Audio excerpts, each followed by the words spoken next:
Oi, a paz do Senhor. Estamos aqui na Igreja Ágape e hoje eu estou no meu gabinete, junto com os irmãos, para ministrarmos uma palavra de Deus ao teu coração. Passei o dia hoje pensando nesse texto, sabe? Esse texto que, para mim, ele fala muito. Que está em Gênesis, vamos abrir, 27. É a história de Isaac, né? Já no seu final de vida, quando ele está terminando a sua carreira, né? E ele já está com os seus olhos já com dificuldade para enxergar e ele quer abençoar seus filhos, ele quer abençoar, dar a bênção da primogenitura para Esaú. E essa história ela é muito interessante, sabe? Porque ela fala alguns pontos que eu gostaria muito que você prestasse atenção. Gênesis 27. Obrigada, Daniele, por estar aqui conosco. Prazer ter você, minha amiga. Tá fazendo muito bolinho? Rosianita, minha prima de São Paulo. Oi, Rosianita. Obrigada por estar nos ouvindo. Obrigado por estar nos assistindo. Então diz assim, que Isaac, 27 de Gênesis, e aconteceu que como Isaac envelheceu, e os seus olhos se escureceram, de maneira que não podia ver, chamou a Esaú, seu filho mais velho, e disse-lhe, meu filho, e ele disse, eis-me aqui. E ele disse, eis que já é hora, estou velho, e não sei o dia da minha morte. Agora, pois, toma toda a sua arma, e vai, e busca para mim prepara um guisado, para que eu coma, e para que a minha alma te abençoe, e então eu venha a morrer. Oi, Priscila, Deus te abençoe. E Rebeca, quando escutou, chamou Isaque, seu filho, e falou, olha, teu pai chamou Esaú e disse para ele preparar um guisado. Então você vai fazer o seguinte, Jacó, você vai, versículo 6, e pega para mim, traz para mim as caças, porque eu vou fazer um guisado para você levar para o teu pai. Eu quero aqui dar uma paradinha nesse texto, tudo bem? Quero que vocês aqui acompanhem comigo, né? O perigo de uma mãe e o perigo de um posicionamento. Quando Isaac quer dar a bênção, ele quer dar a bênção ao primogênito, porque o primogênito na Bíblia, no Velho Testamento, ele tinha bênção dobrada, né? A bênção maior era do seu primogênito. A gente sabe que Esaú e Jacó eram gêmeos, mas Esaú era o mais velho. E Isaac, nesse momento em que ele tinha vindo de uma grande guerra, quando a gente vê a caminhada de Isaac no capítulo 26, você vê que ele teve que sair de uma terra porque estava passando fome, então ele vai para outra terra, chega lá e semeia e colhe 100 vezes mais, porque tudo que ele fazia, olha, Diva, Deus te abençoe, tudo que ele fazia era próspero. Deus estava com Jacó. E aconteceu que ele precisou então ir aos poços que o pai dele tinha cavado e chegou lá, os poços estavam entulhados. Uma coisa tremenda aqui, que é uma lição, que ele chega e cava poço. Imagina cavar poço naquela época, não é igual hoje que você pega uma máquina, né? E cava, não. Naquela época era braçal mesmo. E ele cava 3 poços. O Ezeque, aí teve contenda no meio do povo, fecharam o poço, depois cavou Sitna, que também teve grandes questionamentos e brigas, também fechou, até que veio o Reobote, que significa alargamento. Oi, pastor Marcelo, boa noite, querido. Então, ele teve uma vida de uma caminhada, né, de muito sucesso, e chegou a hora de abençoar seu irmão, seu filho, o seu filho Esaú. E aconteceu que ele chama Esaú, dá todas as diretrizes, a gente sabe que Esaú era homem de caça, né, vivia da caça, e fala, olha meu filho, vai lá, pega um cabrito, vamos fazer um guisado, prepara, porque tudo acaba em mesa, né? É na mesa que tem os grandes negócios, é na mesa, e ali ele queria então fazer um jantar, um almoço, para dar a bênção da primogenitura para o filho dele. E aconteceu um fato tremendo, a mãe dele, a Rebeca, estava escutando a conversa do pai com Esaú, e eu ouvi aqui uma expressão muito engraçada. Rebeca fala a seu filho, mas Esaú também era filho dela. Por que ele usa aqui essa expressão? Ele fala, oi Genilza, obrigado, tá falando a seu filho. porque havia um filho preterido e o filho preferido. Olha o perigo da mãe ou do pai ter um filho preferido e querer tudo de bom para aquele filho preferido. Agora? Né? Oi, gente, acabou a luz aqui. Oi, voltou. Alguma coisa aconteceu aqui, voltamos. Oi. Então, o que aconteceu? O filho preterido era Esaú, no caso, e Jacó o preferido. O que ela faz? Prepara uma própria armadilha para o filho. Ela diz assim, olha, vai lá você, eu vi o que teu pai falou que Esaú, ele vai dar a bênção hoje. Oi, Genilza, seus pais estão bem, né? Foram curados, Deus abençoe. Fiquei feliz de ver sua mãe de alta. E ela disse assim, olha, então eu vou fazer o seguinte, você prepara o guisado, vai lá, pega uma caça, corre, traz que eu vou fazer um guisado maravilhoso pro seu pai. E ele vai e te abençoa. Olha que trama que a própria mãe colocou o filho. O filho já havia roubado as lentilhas, né? A bênção lá atrás, e agora rouba a bênção que o pai estava para dar. Então você presta atenção. Ele vai e faz o que a mãe diz. Eu achei engraçado que Jacó, ele não disse não. Jacó, ele se preocupou com a briga que o pai daria nele, mas ele não se preocupou com a verdade. Olha só comportamentos. A gente está vendo aqui questão de caráter, gente. O caráter da pessoa, né? Ele não disse assim, mãe, não vou fazer porque é do meu irmão. Não, ele disse, meu pai vai brigar comigo. E a mãe disse, não, fica tranquilo, se seu pai brigar, eu recebo sobre mim a maldição. Olha que posição, aonde a mãe chega para realizar um projeto dela, né? Então, o que aconteceu? Ele vai, então, pega a caça, corre, mas ele diz assim, mas mamãe, Esaú, ele é um homem cabeludo. Esaú, ele era muito conhecido, né? Esaú significa vermelho, ele era ruivo. Então, ele tinha muito pelo no corpo. E Jacó já não era assim. E ele pensou assim, meu pai não está enxergando, se ele me tocar vai sentir que eu sou liso. A mãe disse, fica tranquilo, porque até nisso eu já pensei. Olha que coisa tremenda. E ele foi e pegou a caça, a mãe preparou do jeitinho que o pai gostava. E aí a mãe fala assim, olha, não se preocupe que está tudo resolvido. Vai lá, pega, coloca pelo do animal nas mãos e no pescoço, que certamente é onde tinha mais pelo. E ele se apresenta ao pai. Ele descobriu com as peles do carneiro, do cabrito. Aí, no versículo 18, diz assim, veio ele a seu pai e disse, meu pai. E Isaac responde, eis-me aqui, responde, meu filho. E ele diz assim, eis-me aqui.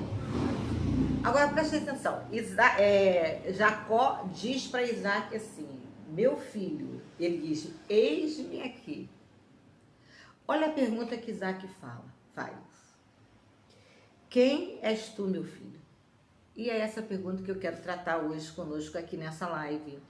Nós faríamos o culto lá dentro, mas a gente escolheu estar aqui juntinho. Oi, Júnior. Paz. Oi, Bob Bispa. Aqui é a Júlia. Oi, Julinha. Beijinho, meu amor. Goiânia, nos assistindo. Obrigada. Então, o que aconteceu? Essa pergunta, quem és tu, meu filho? Ela é muito interessante, porque o pai ouviu a voz, mas o filho se dizia ser Esaú. Jacó se dizia dizendo Esaú. E Jacó disse a seu pai, eu sou Esaú, teu primogênito. Tenho feito o que você me pediu. Levanta-te, pois agora, come tua a caça para que a minha alma me abençoe. E no versículo 21, Isaac fala assim, chega-te agora pertinho de mim. Anápolis, é Anápolis. Oi, Betinha. Chega aqui agora perto de mim, para que eu te apalpe. Meu filho, se és meu filho Esaú mesmo ou não. Versículo 22. Então se chegou Jacó a Isaac, seu pai, que o apalpou, disse, a voz, aqui a gente vai navegar um cadinho, é a voz de Jacó, porém as mãos são as mãos de Esaú. A aparência é de Esaú, mas a voz é de Jacó. Alguns pontos eu gostaria de tratar essa noite para nós, para a gente aprender. Nós como pais, né? Às vezes nós fazemos coisas assim que nunca deveria ter sido feita com nossos filhos. A gente nunca deve ter um filho preferido, nem um filho preterido. nós temos que amar de forma igualmente. É bem verdade que alguns filhos nos cativam mais, nos conquistam mais, se aproximam mais da gente. E tem outros que não. Mas não é questão de amor, é questão mais de intimidade. Mas aqui a gente vê a Rebeca fazendo algo tremendo, induzindo o filho ao erro de uma forma grande. E eu quero colocar essa mãe como mãe, quero colocar essa mãe como igreja, e quero colocar essa mãe nessa hora numa condição para a gente analisar. Como mãe, ela levou o filho a trabalhar 21 anos, né? Trabalhou 7 anos para Labão para ter direito à mulher. Que quando chegou a hora de ter a mulher, o pai engana, manda a outra filha mais velha porque era tradição, né? Ele queria a Raquel, mas tinha a mais velha, então era tradição, ele tinha que fazer o quê? Casar a mais velha para depois. Trabalhou mais 7 anos pela outra, para ter a Raquel. A Raquel era estéril, a outra já está tendo filho, e trabalhou mais 7 anos. Então foram 21 anos que ele trabalhou para o sogro dele, por conta do erro que ele cometeu. E o problema da igreja, né? Se nós colocarmos aqui a mulher, não a mãe, mas a mulher como igreja, o perigo da indução de muitas igrejas, de muitos líderes, ao ensino errado do seu povo. Nós temos visto que tem igreja para todo tipo de gente, tem igreja seguindo todos os segmentos possíveis, tem igreja que estão na Bíblia, outras são antibíblicas e outras até extra-bíblicas, né? Oi, Flávia, beijo. Então, nós precisamos ter cuidado com quem tem nos orientado, da onde vem a orientação para a nossa vida. Porque, às vezes, você confia tanto numa pessoa que você se permite ser guiado por ela.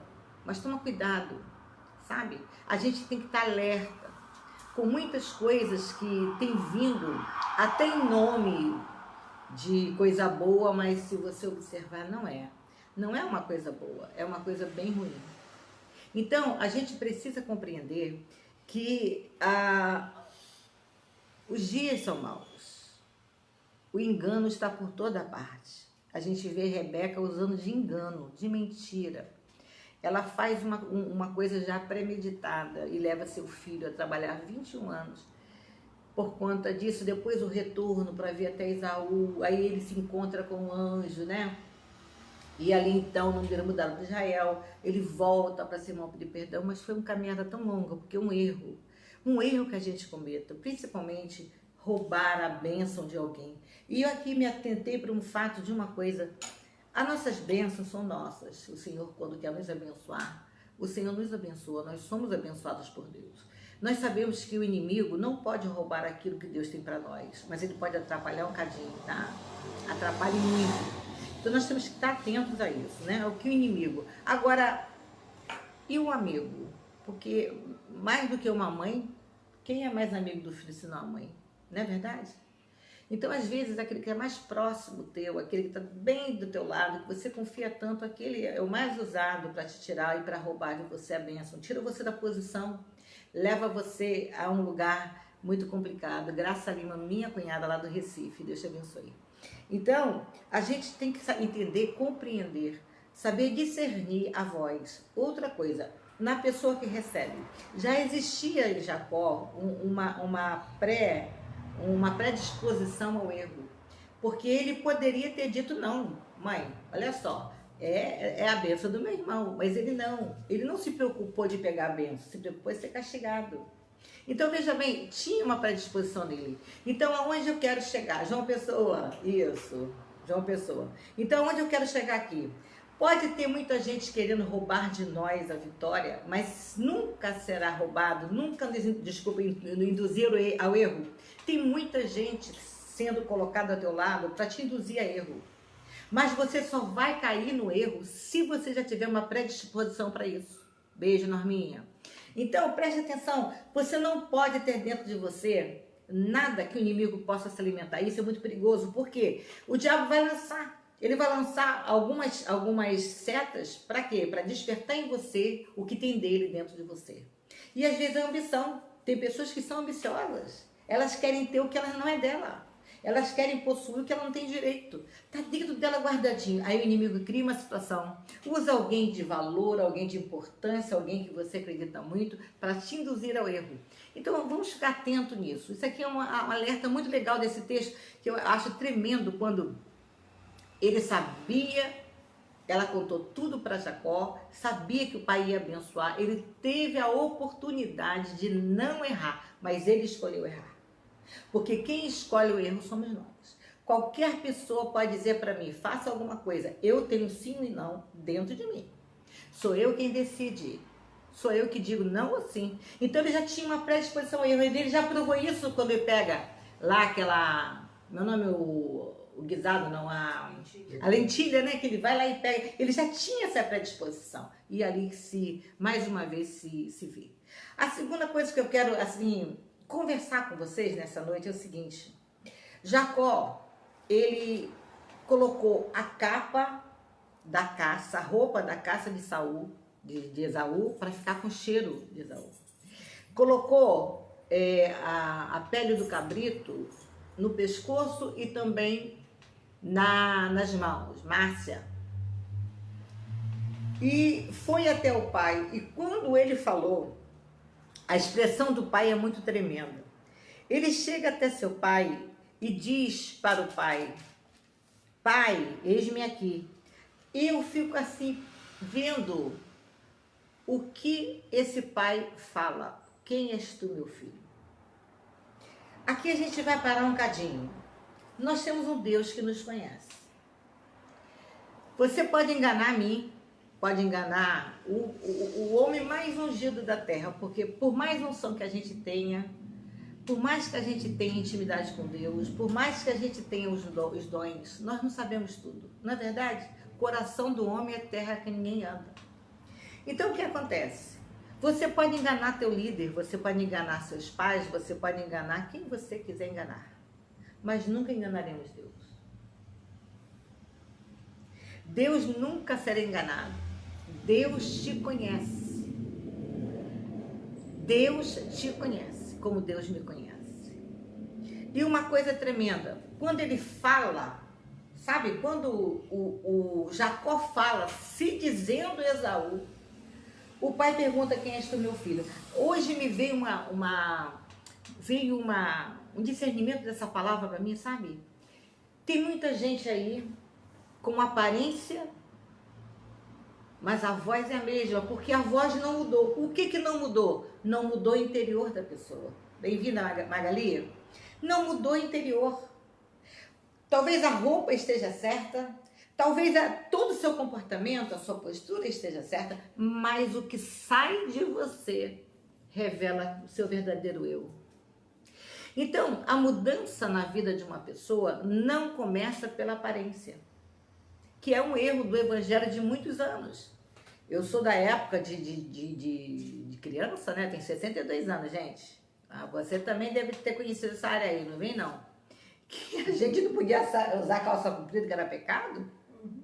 Cabelo cortado, nem pensar. Não sei se vocês viram, tinha igreja que tinha um diácono na porta para levantar a saia da irmã, para ver se ela estava de anágua. Ah, que absurdo, gente. A maldade das pessoas, sabe? Um beijinho, querida. Então, veja bem, eu sou dessa época, que tudo era pecado. Eu me lembro, mamãe, eu era pequenininha, bem pequena, isso com 7 anos de idade, uma terça-feira de porta fechada, Assembleia de Deus, o culto terminou 11 horas da noite e toda a pregação foi assim.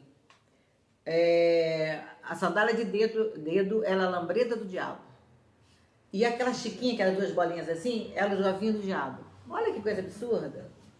Então, esses ensinamentos eram passados, não é? Eram ensinados. Então, a gente tem hoje assim uma liberdade de conhecer, porque a gente tem livros. As pessoas que estão à frente da igreja, elas são mais formadas, mais capacitadas. Naquela época, quem tinha um destaque era pastor, né? Hoje o Senhor tem nos dado pessoas capacitadas. E aí eu comecei a ver o seguinte, há bem pouco tempo atrás, a referência de cristão era aparência. Se você não podia raspar a perna, você tinha que ter cabelo comprido. Hoje a gente vê mulher, né, as feministas lutando para ficar com sovaco, cabeludo, absurdo. Então isso não é uma referência, Sara. Obrigada. Sara, Estados Unidos. Obrigada, Sara. Isso não é uma referência de santidade. A aparência pode enganar alguns. Mas saiba de uma coisa, é o que sai de dentro de você que revela o seu verdadeiro eu. E ele diz assim, a aparência é de Esaú, mas a voz é de Jacó. E eu me lembrei, lá em Apocalipse, quando o povo chega e ele diz assim, quem é você? E ele diz assim, olha, em teu nome eu profetizei, em teu nome eu expulsei demônio. Eu disse, eu não te conheço não, aparta-te de mim. Então tem muita gente brincando, sabe, com santidade, brincando com a palavra. E hoje o Senhor te pergunta e me pergunta, porque eu me incluo sempre nas mensagens, porque eu sou a pessoa que mais precisa ser consertada. Todos os dias a gente precisa. Quem és tu, meu filho? Se Deus chegasse para você agora, Sara, Diva, Norma, você que está me ouvindo aí, está me assistindo, e perguntasse quem é você? Talvez a gente tivesse dificuldade de dizer. Porque muitas pessoas estão 30 anos dentro da igreja, mas não se converteram, não mudaram a sua forma de sentir, sua forma de pensar. A gente vê que Jacó, ele tinha o mesmo pensamento anterior, engano. Ele não sofreu nenhuma mudança, ele não sofreu nenhuma transformação. Então, essa pergunta eu acho forte demais. Quem és tu, meu filho? O próprio pai não reconhecendo o filho. Nos lembra lá que eu falei, né? Eu não te conheço, apartai-vos de mim. Então, muitas pessoas vão ser surpreendidas com esse posicionamento de Deus. Aparta de mim, porque eu não te conheço. Mas eu fiz tanta coisa em teu nome. Olha, eu fiz tanta... Olha, eu profetizei. Eu só quero dizer uma coisa. Os dons... eles são dados sem arrependimento. Deus dá, Deus escolhe alguém e dá o dom. Mas o dom não é sinônimo de salvação. Tem muita gente cheia de dom, mas que não vai para o céu. Não são os dons que salvam, é a santidade. A Bíblia diz que sem a santificação ninguém verá Deus. Então, não é porque você profetiza, não é porque você tem quilos de revelação. Eu sempre disse, né? Eu tenho quilos de revelação. E não é porque você é uma pessoa que fala em mistério alto do culto que você vai para o céu. Porque Deus pode ter te dado o dom, mas o dom não é sinônimo de salvação. Guarde isso. Então, às vezes nós estamos querendo manter uma aparência. Para quem? Para os homens? Porque você vai chegar diante de Deus e será negado. A pergunta será, quem és tu, meu filho?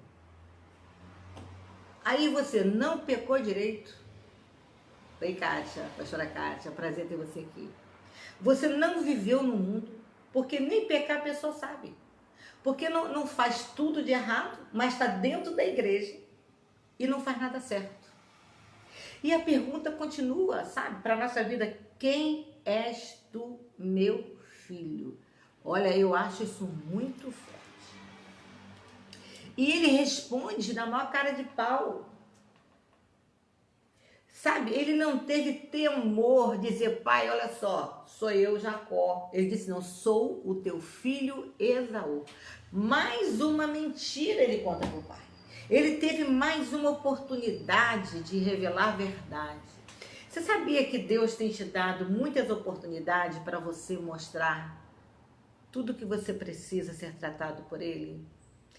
E Ele tem perguntado para você, Ele tem falado contigo, porque Deus fala. Ele é pai, Ele fala com os filhos. Às vezes a gente nem ouve, porque a ansiedade da vida nem permite, né? Mas Ele fala conosco. Mas passando, Isaac não ficou satisfeito com aquela pergunta, porque ele ficou intrigado, porque passou a mão. A voz era de Jacó. Ele pede assim, deixa eu te tocar. Você sabe o que eu entendi aqui nesse texto?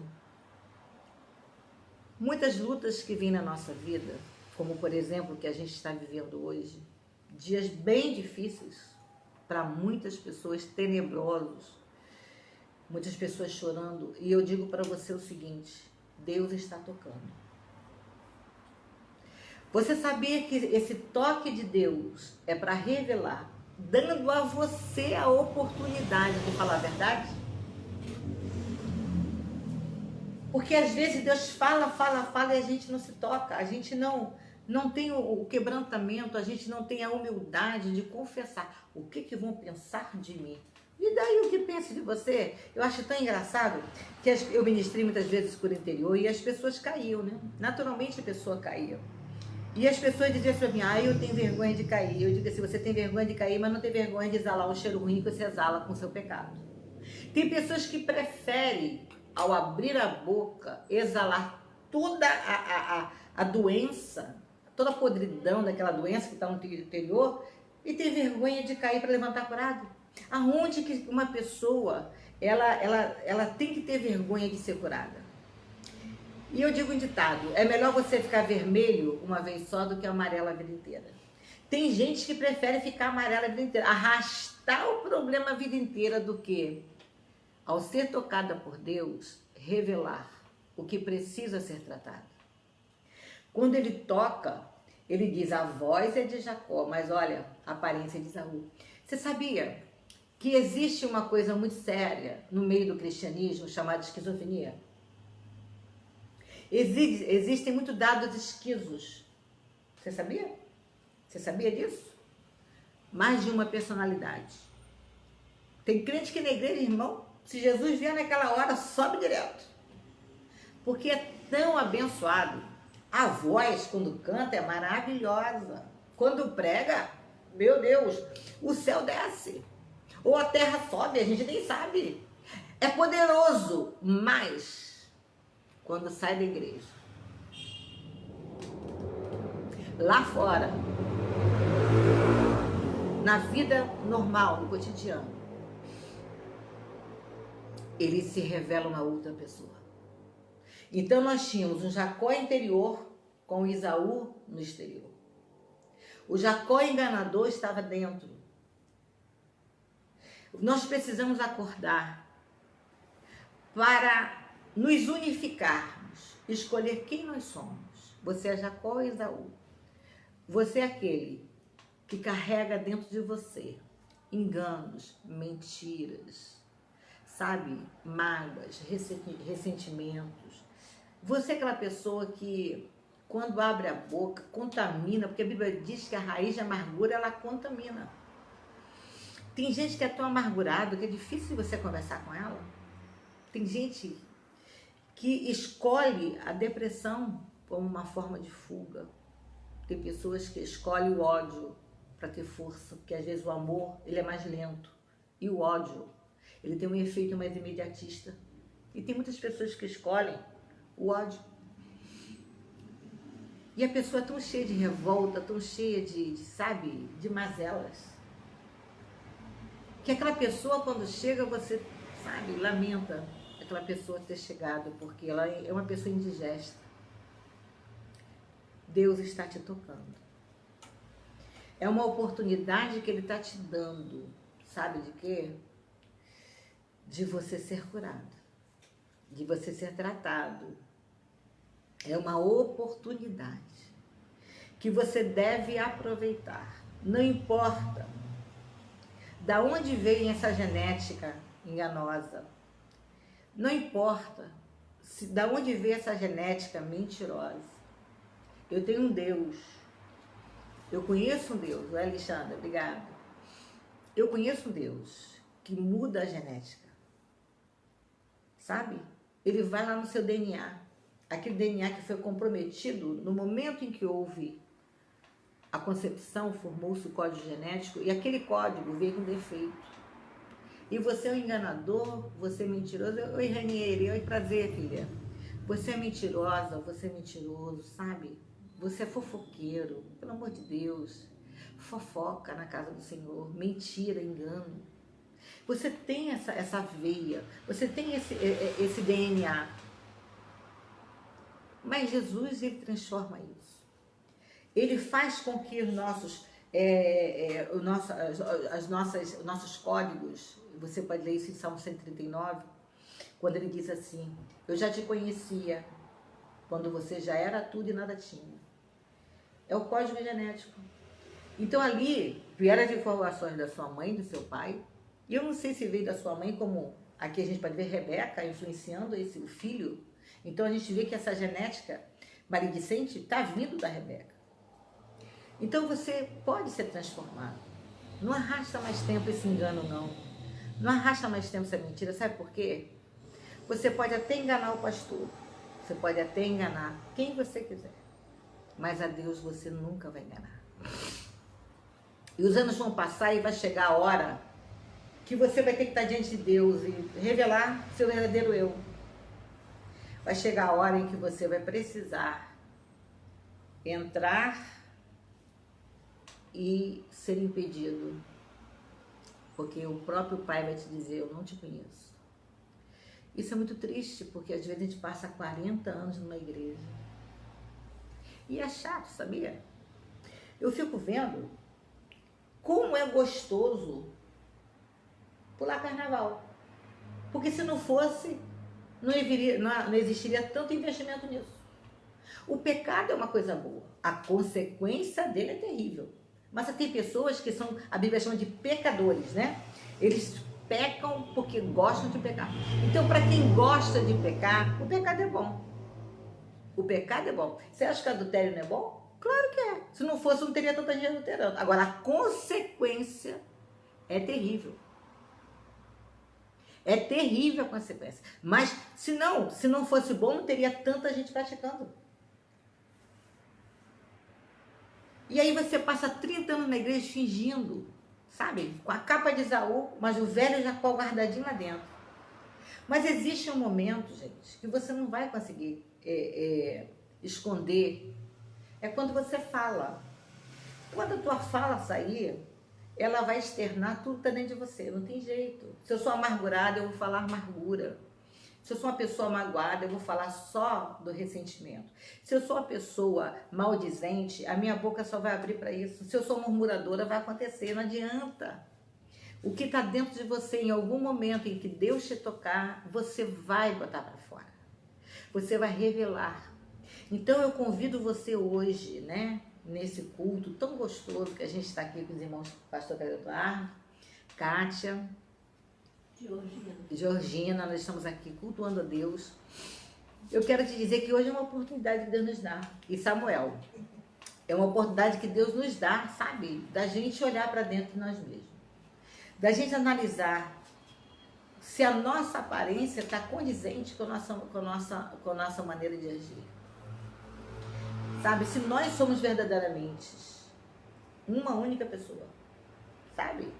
Se a gente é cristão dentro da igreja, lá fora, se damos testemunho, se as pessoas que convivem com a gente dizem verdadeiramente ali vai uma serva de Deus, verdadeiramente ali vai um servo de Deus. Porque o seu comportamento, a sua maneira de falar com as pessoas humildes ou com as pessoas mais abençoadas, gente, você tem que ser um só. Então nós precisamos ser curados dessa esquizofrenia. Aparência é de Esaú, mas a voz é de Jacó. E nós precisamos ser transformados. E o Evangelho, Jesus morreu para salvar, Jesus morreu para, regenerar, regeneração, santificação, justificação. São os 3 passos da salvação. Justificado, ou seja, tornar você inocente. Regenerar, gerar você de novo para uma nova dimensão. Regenerar. Ser gerado de novo. Tem muita gente que foi justificado, mas não foi regenerado. Tem que ser regenerado. A gente tem que ser nova criatura. A morte dessa pessoa interior tem que acontecer, sabe? Dessa voz que tem sido tão enganosa, ela precisa desaparecer. Você precisa ser um só.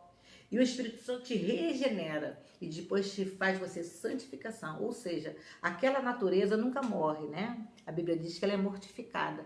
Então a gente tem que mantê-la sempre, sabe, debaixo dos nossos pés. Porque se você der oportunidade, ela volta.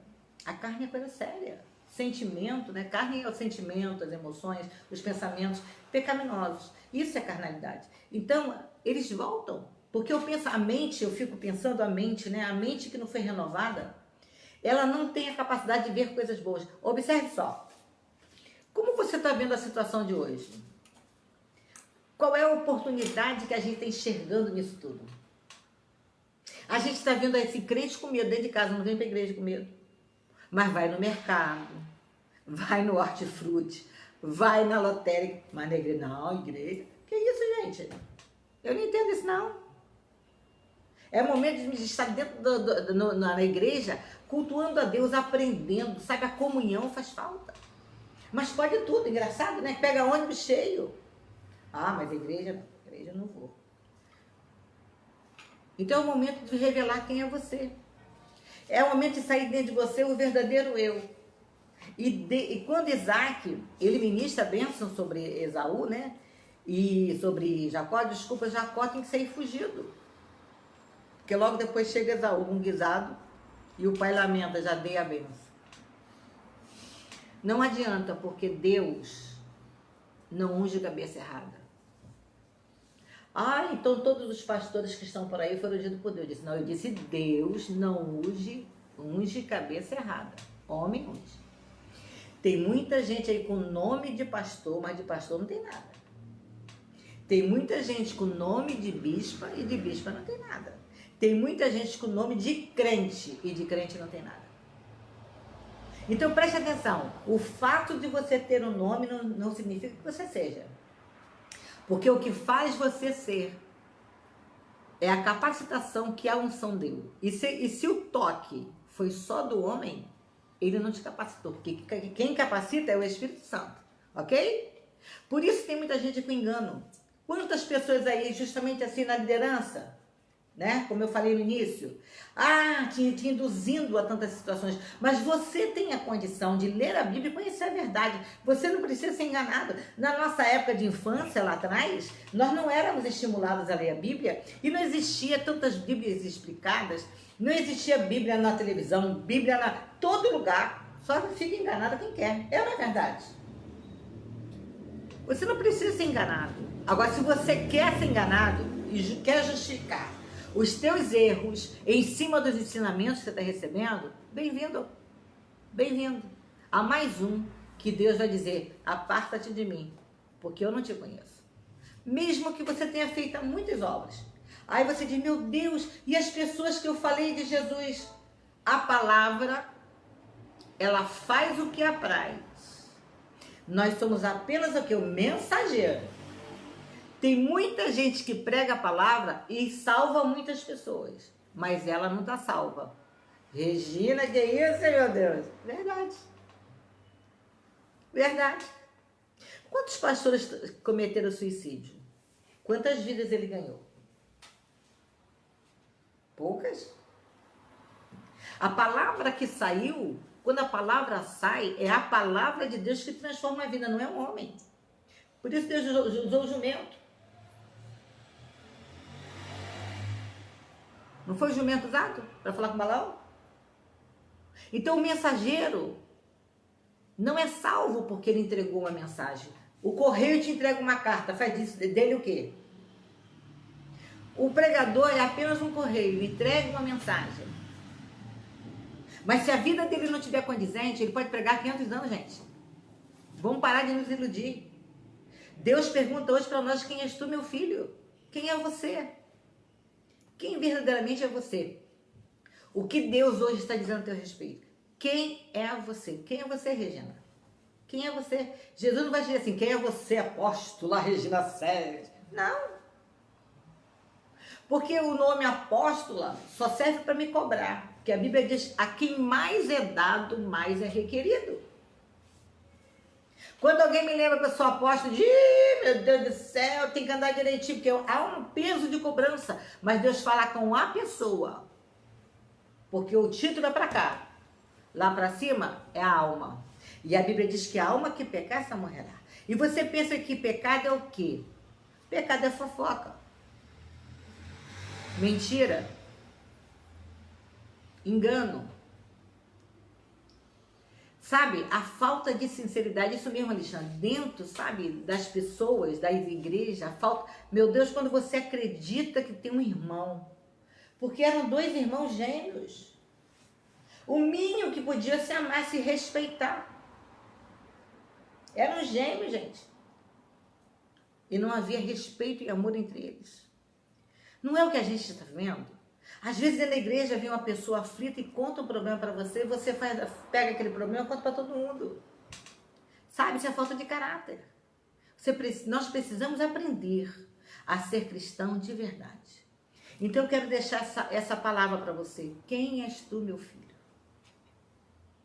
Deus está tocando em você. E eu quero falar sobre a mão, significando trabalho. Quando tocou nas mãos, trabalho. Deus diz assim que as nossas obras, elas serão passadas, né, pelo fogo. Que tipo de obra temos feito? Hoje está muito interessante, né? Ó, tô fazendo caridade com o celular aqui. Já viu? As pessoas levando, ó, estamos trazendo compra aqui não sei aonde, olha só, nós estamos ajudando fulano. Quando a Bíblia diz o que a mão direita faz, a esquerda não deve saber. Então, que obra é essa? Você gastou dinheiro, você fez campanha, você fez tanta coisa para conseguir aquilo e perdeu. Você já recebeu o galardão pelos elogios que você recebeu. As pessoas não têm noção, gente. Vamos fazer a obra de Deus. Olha, nós estamos dando comida aqui, olha. A gente está dando aqui, ó, dinheiro. Irmão, o que você faz, fica escondidinho. Porque não é para tua vaidade, não, é para a glória de Deus. Se você estiver ajudando uma pessoa, ajude, porque esse é o papel do cristão, esse é o papel do irmão. Mas não é para sair espalhando por aí não, botando aí no Face, botando no Zap. Ah, eu fiz. Quando você usou eu fiz, acabou. Deus já não está mais no negócio. Então, quando você recebe os elogios, já recebeu a recompensa, acabou. Então, a recompensa que Deus tem para te dar pelo teu feito, você não vai mais receber, porque você já recebeu elogios. Então, irmãos, vamos olhar para dentro de nós mesmos. Eu vou me examinar. Não estou aqui para apontar dedo para ninguém. Eu só quero dizer para você o que Deus falou comigo. Naquele dia, chegaremos na presença de Deus. E a gente vai chegar cheio de historinha. Senhor, em teu nome, profetizei, expulsei demônios, eu fiz tantas coisas. Deus disse, aparta-te de mim, porque eu não conheço. Eu não te conheço. Eu quero te convidar ao arrependimento. Esse momento todo que a gente está vivendo. Sabe, esse vírus eu entendo que tenha sido o Senhor que tenha permitido para despertar a igreja. Para tirar a igreja, sabe, dessa postura, essa dubiedade. É isso mesmo? Sabe, dessa esquizofrenia. Aqui dentro é uma coisa, lá fora é outra. Às vezes você aqui dentro tem... Olha, eu tive uma vez, uma época, que aconteceu isso comigo. Eu ia numa reunião, um chá muito gostoso, e as irmãs recebiam a gente, meu Deus, eu era tão bem recebida. Na rua eu virava a cara, passava para mim, sabe, virava o rosto. Eu digo, ué, entendi nada. Só faltava me carregar no colo quando estava lá dentro. Toma cuidado, né? Vamos vigiar. Quando você encontra teu irmão, não lembre ele a paz do Senhor. Vamos ser curados dessa esquizofrenia espiritual. Sabe, vamos pedir a Deus que trate o nosso caráter. Mude a nossa história. Que o toque de Deus nas tuas mãos faça com que teu trabalho não seja palha, mas seja um trabalho aprovado por Ele. E quando Ele toca no pescoço, significa onde carrega todos os pesos. O peso ministerial está sobre os ombros. Sabe, que teus ombros que carregam o peso da responsabilidade de pregar a palavra, de ser testemunha, sabe, das pessoas verem você, que você possa ser tocado, Deus está tocando para saber como você está dentro do seu trabalho, do seu ministério, ou até mesmo dentro da membresia da igreja. Que você possa ser aprovado por Deus e que Deus possa te abençoar ricamente. Espero que essa palavra tenha contribuído para o teu crescimento. Estamos aqui na Igreja Ágape, na rua Desembargador Lima Castro, 66. Domingo às 18 horas estaremos aqui. E se você desejar estar conosco, é culto de 1 hora só. Venha estar conosco. Muito obrigado por vocês, Betinha, minha prima, um beijo, que participaram conosco. Obrigado por você estar aqui. E se você puder, compartilhe esse áudio, esse vídeo, tá certo? Vamos abençoar outras pessoas. Amém? Deus te abençoe. Tchau, graça. Deus